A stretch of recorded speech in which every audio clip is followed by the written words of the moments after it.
Eyes for Allah, nothing but Allah. Ba is the beginning of Bismillah. Ta is for taqwa, bewaring of Allah. And Tha is for thawab, a reward. Ja is for Jannah, the garden of paradise. Ha is for Hajj, the blessed pilgrimage. Kha is for Khatem, the seal of the prophethood given to the Prophet Muhammad sallallahu alayhi wasallam. Da is for Deen, al-Islam, religion with Allah since time began. That is for dhikr, remembering Allah, and rise for the month of Ramadan.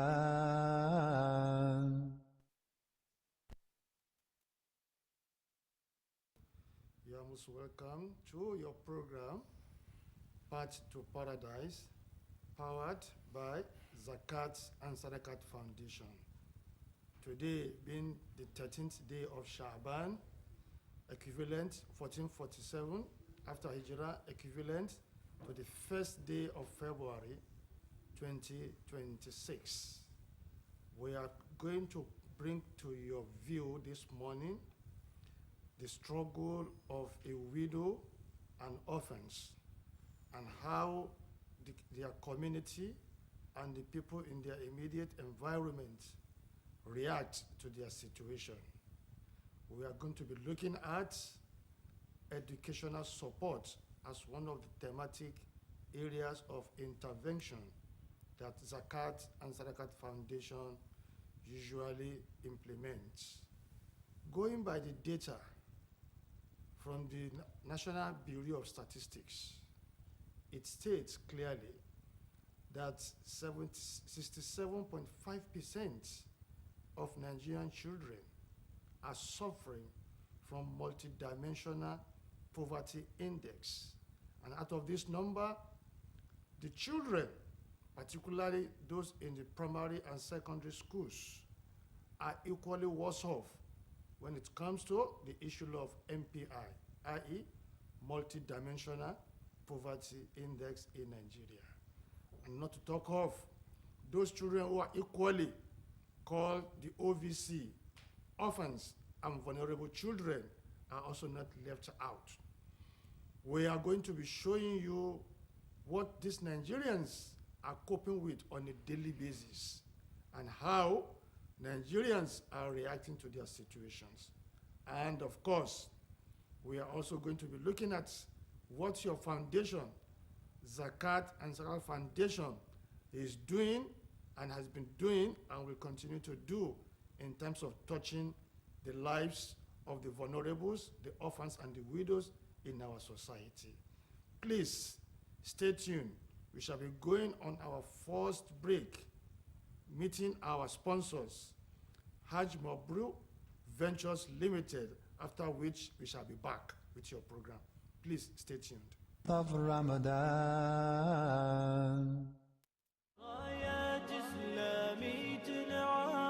دولة صهيون بتنبال حلمك صهيوني نغتال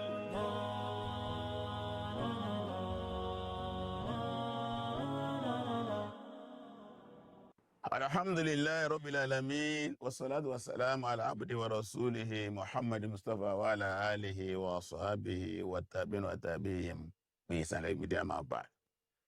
ní ìtẹ̀síwájú mi tí a dúró sí nínú shurutul hajj, inú májẹ̀mú pàfẹ́sẹ̀ hajj sọ májẹ̀mú àkọ́kọ́ al-islam májẹ̀mú ẹlẹ́ẹ̀kejì náà ni al-aqlu, làákàyè, kẹni tó fẹ́ ṣe hajj kórí ẹ̀ pé, torí ìdí ẹ̀ ẹni tó rí ọba pé hajj torí pé sẹ́tà inú nǹkan tí sọ ẹ̀sìn dọ̀ràn àyàn léèyàn lórí oníkẹ́ni làákàyè, kó ní làákàyè tó lè gbé ọ̀rọ̀ ẹ̀sìn yẹn tó sì lè ràn lọ́wọ́ láti ṣe ẹ̀sìn yẹn bó ṣe kó ṣe.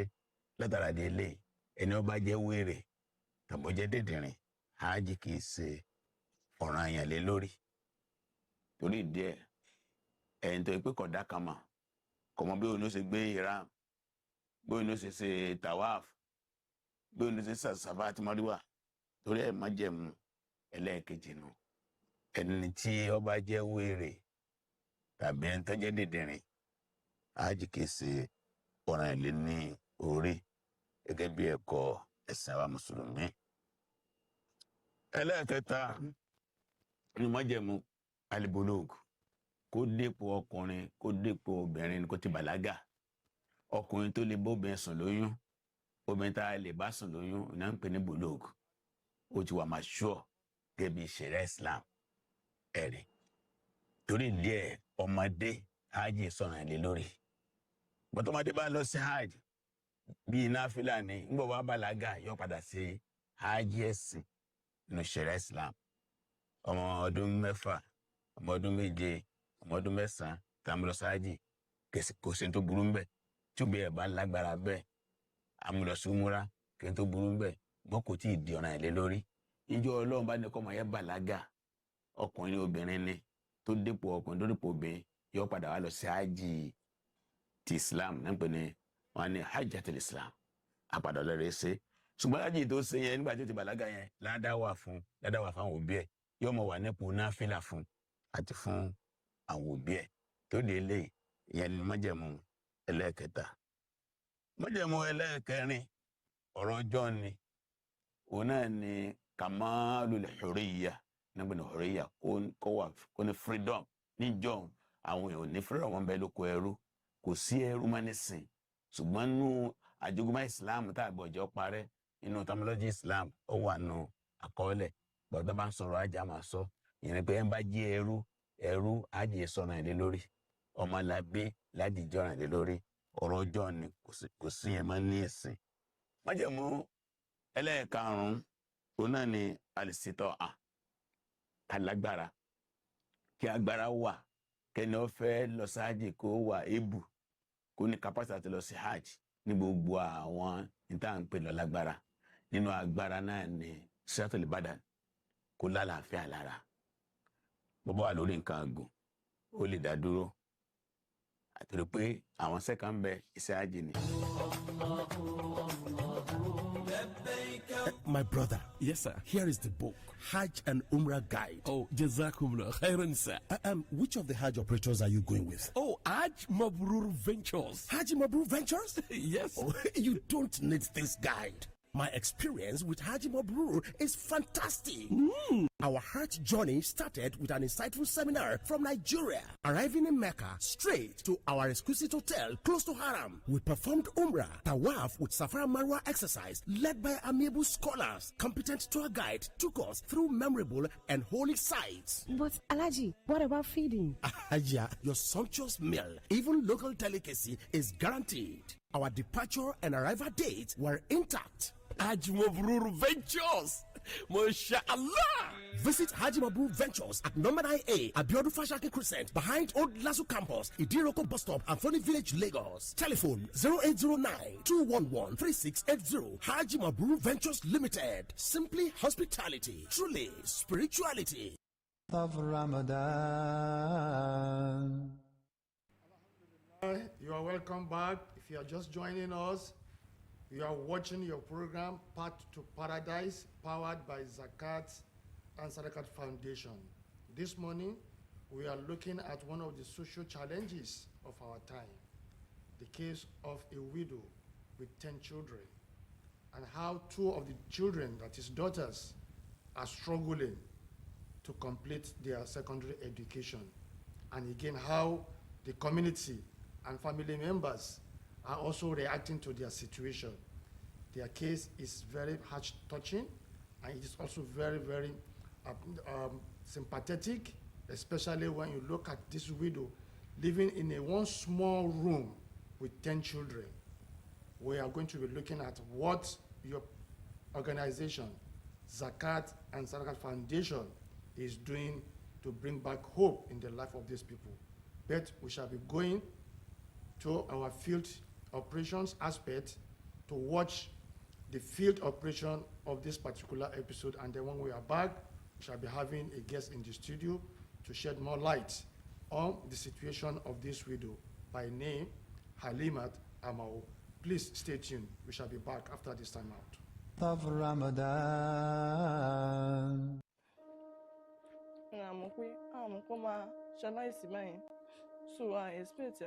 I'm ó ṣọ́ọ̀kì wa gan lórí sísítọ̀ ṣe wọ́n yẹn.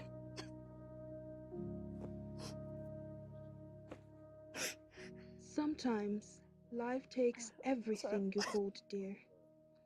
A husband, a home, a future, and leaves only silence and sorrow.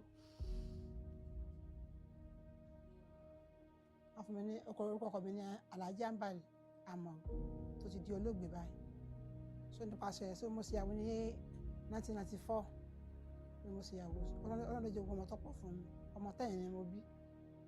So ọkọ mi dẹ́kun ní ọ̀pá yìí ní August. Before kó tó kú yẹn làwọn family ẹ̀ ti ní tó ti yọwọ́ ti pọ́n sí pátá àwọn ọkọ̀ Alhaji. Àwọn family ẹ̀ sì báyìí nígbà tó yá ní ìyá táwa wàhálà ẹ̀ ti pọ̀ ju kọ̀fẹ́ family ọkọ o. Òbí ọkọ̀ sàwé kò sí kó bá sáà sùn nígbà tó yà sẹ́gbà tó wá kú family ìfẹ́ bẹ́ẹ̀ ṣe gbógun nìyẹn. So wọ́n ti kọ́ ṣe iṣẹ́ yẹn lábẹ́lẹ̀ gẹ́gẹ́ bí àwọn bí ká máa ṣàṣìwáṣí bá ṣàwé kó nígbà tó yá ọmọ mi bẹ̀rẹ̀ sí ní sick àtẹ̀mí náà abẹ̀rẹ̀ sí ní sick abẹ̀rẹ̀ sí ní sick lóríṣiríṣi oríṣiríṣi màmá rí abẹ́nà bọ̀ ṣàlẹ́ ìlàrọ̀ bí yálà mi.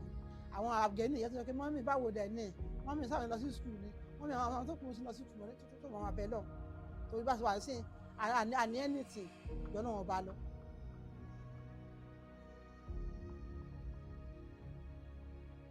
Then help came when it was least expected.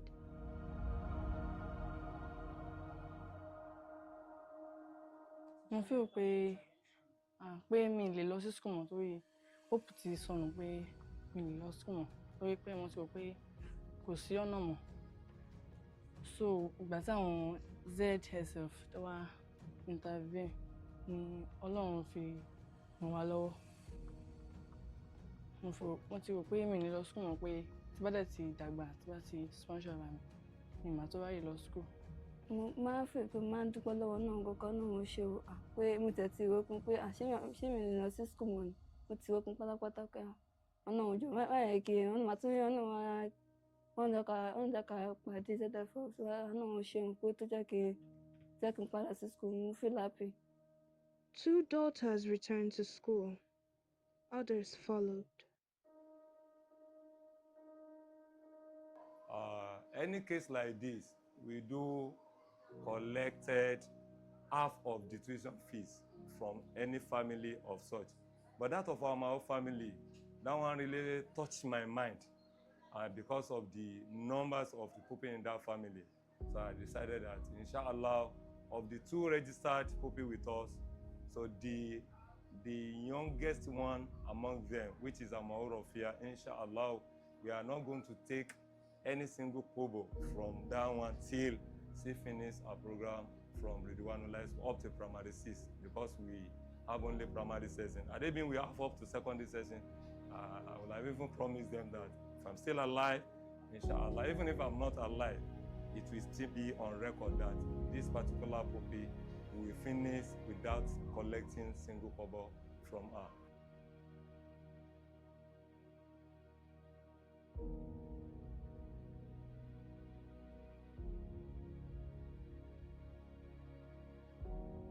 Nígbà tó yá ní last year Zakat Sadaqat ọ̀rọ̀ sọ́dọ̀ wọn ní sábò níbi MTD wọ́n pọ̀ sí ti MTD bẹ́ẹ̀ nígbà wọ́n ti wọ́n síbi àyàmì ìlànà bí alámi látẹ́ndì sí mi wọ́n fún wa ní nǹkan ní last year yẹ àtùgbà yẹn sá gbogbo ẹ̀ ó bẹ̀rẹ̀ sí ní ṣéǹjì sí dáadáa inú mi dúpọ̀ yẹn jọ Zakat Sadaqat tọ́lọ̀ ní ká bá pàdé ìyá àlùbáríkà àwọn gan ni wọ́n ka Kùránì tó pé wọ́n dẹ̀ mú tó wà ní àlùkùránì wọ́n mú wọn tó pé tí wọ́n mú lò lágbára Ọlọ́run ìjọ yẹ pẹ̀lú ògbọ́n Ọlọ́run ìpìtà pẹ̀lú ògbọ́n náà bá mi lágbára tí Ọlọ́run bá ìjọ yẹ látọ̀ mọ́ lọ sókè pẹ̀lú ògbọ́n náà bá mi ìjọ yẹ kò ní parun pẹ̀lú ògbọ́n náà gbogbo tí wọ́n ń ṣe ìjọ náà pẹ̀lú ògbọ́n náà bá mi àtàwọn àrùn tí wọ́n àrùn sí àtijọ́ yìí pẹ̀lú ògbọ́n náà bá mi pẹ̀lú ògbọ́n náà àlùjá náà fi ìdásọ̀ náà bá mi àwọn àjọ fún yín pẹ̀lú ògbọ́n náà gbogbo bẹ́ẹ̀ ṣe lọ bẹ́ẹ̀ sí lágbára náà bá mi ẹni tí Ọlọ́run bí fún pẹ̀lú ògbọ́n náà bá mi ọ̀tún yẹ yín pẹ̀lú ògbọ́n náà bá mi o ẹ mọ̀ lẹ́yìn bọ̀rọ̀ yín pẹ̀lú ògbọ́n yẹn tó dàgbé fún pẹ̀lú ògbọ́n náà fún àtẹ̀mọ́ adé pẹ̀lú ògbọ́n náà bá mi o ìyẹn tí mo ní sọ ẹ ṣe sí ìkànnì Jazakumullahu khairan. Zakat and Sadaqat Foundation stepped in. Education was restored. A safe home was given, and smiles returned. Hope was renewed.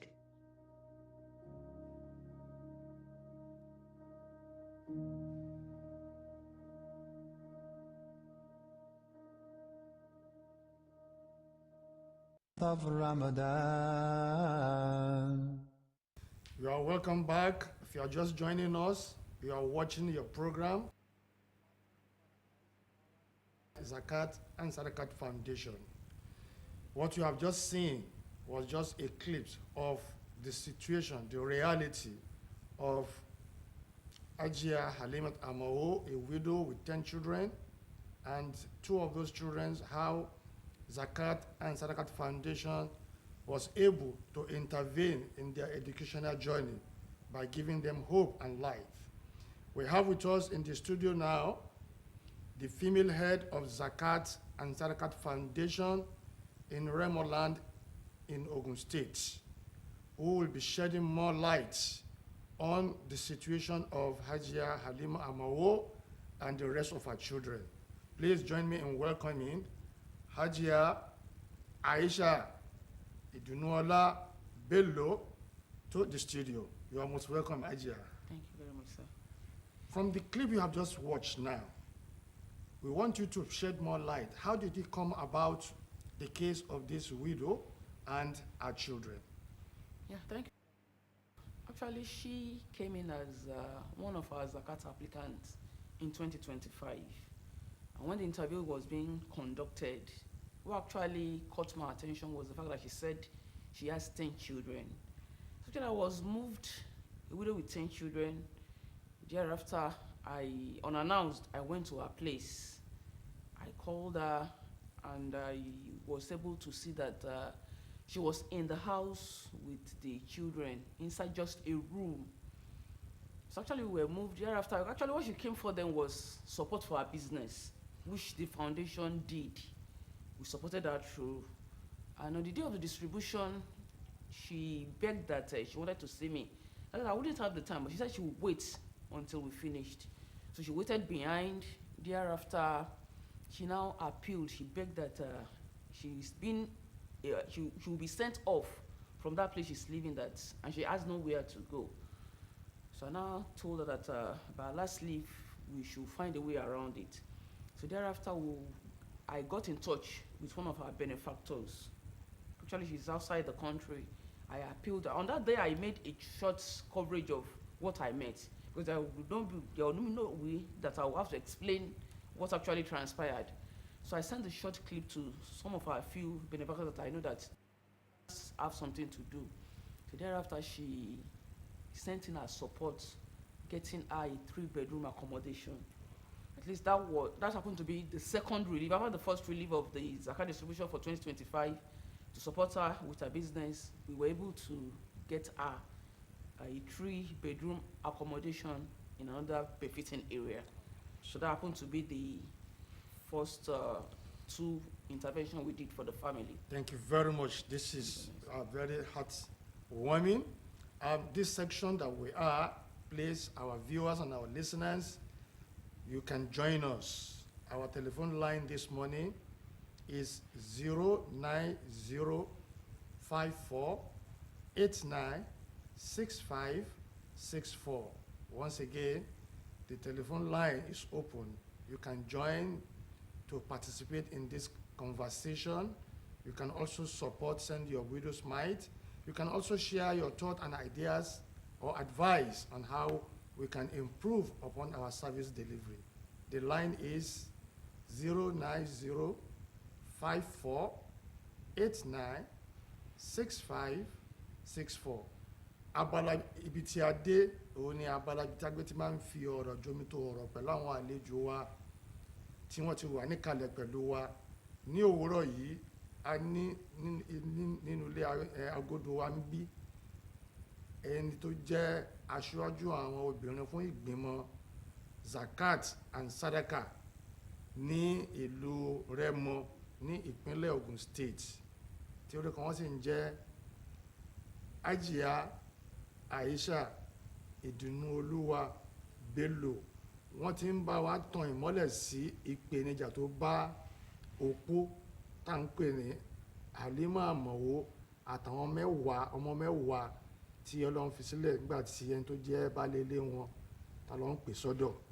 Wọ́n wá ń ṣàlàyé fún wa bí wọ́n ṣe pàdé wọn àti irú àwọn ìgbìyànjú tí ìgbìmọ̀ Zakat àti Sadaqat tí wọ́n ń ṣe. Mo fẹ́ kẹ́ ṣàlàyé ní ráńpẹ́ fún wa ohun tẹ́ bá wa sọ lédè Gẹ̀ẹ́sì, báwo lẹ ṣe pàdé opó yìí àti kí ni ìgbìyànjú tí ìgbìmọ̀ Zakat and Sadaqat tí wọ́n ṣe ní fún opó yìí àtàwọn ọmọ rẹ̀ mẹ́wẹ̀ẹ̀wá. A ṣe alábàápàdé Hajiya Halimah Amowo nígbà tí wọ́n wá sí ọ́fíìsì wa ní 2025 fún Zakat. Wọ́n ṣe Zakat fún Zakat application. So gbàtà wá ṣe interview fún wọn, wọ́n wá when we ta question wọn, wọ́n fi wá pé ọmọ mẹ́wàá opó làwọn, ọmọ mẹ́wàá làwọn ní. So ìyẹn jẹ́ nǹkan tí ó kan wá lóminú pé ọmọ mẹ́wàá pẹ̀lú obìnrin kan. A wá ṣe ìgbìyànjú láì sọ fún wọn tẹ́lẹ̀, a lọ sílé wọn, a dẹ̀ débẹ̀, mo bá wọn bẹ́ẹ̀. Ní ọjọ́ yẹn mo bá àwọn ọmọ mẹ́fà pẹ̀lú wọn, àwọn yòókù nínú àwọn ọmọ mẹ́fà, àwọn mẹ́rin tó kù, wọ́n ti marry off méjì nínú wọn. Àwọn ọkùnrin méjì wọ́n ń ṣiṣẹ́, àwọn náà sort ara wọn out. So gbàtà débẹ̀, situation tí mo bá wọn yẹn, mo ní láti cover wọn díẹ̀ because láti lè send àwọn video coverage yẹn sáwọn tí wọ́n máa ṣèrànlọ́wọ́ fún wọn. So gbà tí mo wá send it around ní àwọn tí ó jẹ́ pé wọ́n máa ń ṣèrànlọ́wọ́ fún wa ní Zakat and Sadaqat Foundation, wọ́n wá rí, ó kan wọ́n lóminú, àwọn náà wá ṣe ìgbìyànjú láti bá wọn gẹ́ẹ̀tì 3-bedroom flats sí a new environment mi. Yàtọ̀ sí wípé ìgbà tó kọ́kọ́ dé yàtọ̀ kọ́ support wọn with their request to support our business then, pé kí nǹkan lè máa lọ díẹ̀díẹ̀. Ìyẹn jẹ́ àwọn nǹkan méjì tí a kọ́kọ́ ṣe fún wọn nígbà tí a bá wọn pàdé. Ẹ ṣeun gan, thank you very much. Àǹtí atúfẹ́kẹ́ tún bá wa ṣe àgbéyẹ̀wò ni pé kí làwọn ìpèníjà tó dojú kọ opó yìí nígbà tí Ọlọ́run pè ọkàn wọn sọ́dọ̀, àti pé kí ni àwọn ìpèníjà náà tí ó dojú kọ àwọn ọmọbìnrin tí wọ́n ti bàlágà nínú wọn. Ǹjẹ́ àwọn ẹbí, àwọn ará, wọ́n dúró tì wọ́n àbí wọ́n fẹ́ kí àwọn ọmọ yẹn kí wọ́n lọ dá dúró fún ara wọn ni? Afẹ́kẹ́ bá wa yànnàná eré àgbẹ̀yàn díẹ̀. Ìgbà tí a ṣe alábàápàdé Alhaja Halimah Amowo, ìkan látara àwọn oríṣiríṣi oúnjẹ wọ́n ti marry, àwọn méjì náà wọ́n ti marry off, and unfortunately nǹkan tí wọ́n fi tó wa létí, wọ́n láwọn ẹbí ò dúró tí àwọn pèmí lè tí ọkọ wọn ti jáde láyé. Nǹkan tó ń sọ fáwọn ní pé kò sí báwo ṣe fẹ́ràn ọmọ iléèwé mọ́, kí wọ́n ronú bí wọ́n ṣe máa tún jẹ́ káwọn yòókù lọ sílé ọkọ. But àwọn ọmọ yẹn náà fún ọmọ ìkànnì wọn tó jẹ́ Mariam Amowo, Ọlọ́run ṣọ́ lọ́mọ lálùbáríkà, òun ló yarí kanlẹ̀ pé kò sí nǹkan tó jọ káwọn máa kàwé ni. So lábalágbẹ̀ẹ́ náà àwọn Zakat and Sadaqat Foundation àti mo family yẹn, so ìgbà wọn bá pé ká máa check back lórí àwọn nǹkan tá a ṣe fún wọn ni wọ́n fi ń tó wa létí pé àwọn ọmọ yìí ò lè lọ wọn nílò. Àwa rí pé àwọn ọmọ wà ní kílódé, wọ́n ní wọn kò sí báyìí fẹ́ padà sí iléèwé. Àwa ní intervention tí a ṣe, ta tún fi ọ̀rọ̀ wọn tó àwọn èèyàn wa létí pé kó jọ wọ́n ní tí náà ò bá tán lè kan, we just have to pé a tún ní ìdìrànlọ́wọ́ wọn síwájú sí láti support family ẹ̀. Léyìí tó jẹ́ wípé wọ́n ṣe ìgbìyànjú láti return àwọn ọmọ yẹn padà sí iléèwé, a register àwọn ọmọ yẹn padà sí iléèwé, but it was a tough one for her. It was a tough one. Nobody, the families are not there to assist her. But látara ìgbìyànjú táwọn náà ń ṣe, àfi wọ́n sílẹ̀, we give feedback padà sọ́dọ̀ àwọn tó ń ràn wọ́n lọ́wọ́, and they keep supporting her with the bits they have for her. Ẹ ṣeun gan fún àwọn àlàyé yìí. Àwa náà ti rí i pé àwọn ìpèníjà tí àwọn opó àtàwọn ọmọ òrukàn tí wọ́n máa ń dojú kọ ní gbogbo ìgbà, díẹ̀ nínú ẹ̀ ni wọ́n mú wá sí ojú ìwòran wa àti etí ìgbọ́ wa. Bó ti ṣe wá rí báyìí, kí ni ohun tẹ́ fẹ́ kí àwọn tí wọ́n ń gbọ́ wa àtàwọn tí wọ́n ń wò wá, kí n tún ni wọ́n lè ṣe láti lè fi jẹ́ kí ìgbésí ayé opó yìí àtàwọn ọmọ tó kù náà, kí àwọn náà lè ṣègbésí ayé pẹ̀lú ìrọ̀rùn? Kí lẹ fẹ́ kí wọ́n ṣe?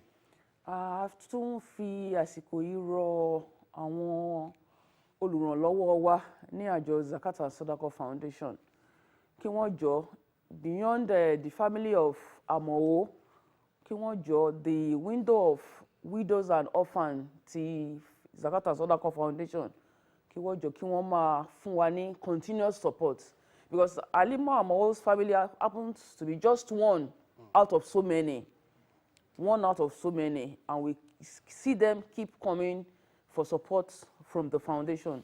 So a rọ̀ àwọn tí wọ́n support wa kó jọ kó má jẹ́ kí ó sú wọn, kí wọ́n túbọ̀ máa ṣe ìrànlọ́wọ́ sí foundation, and the more tí a bá tó bá fi ràn wá lọ́wọ́, the more we'll be able to give out to the community that are in need.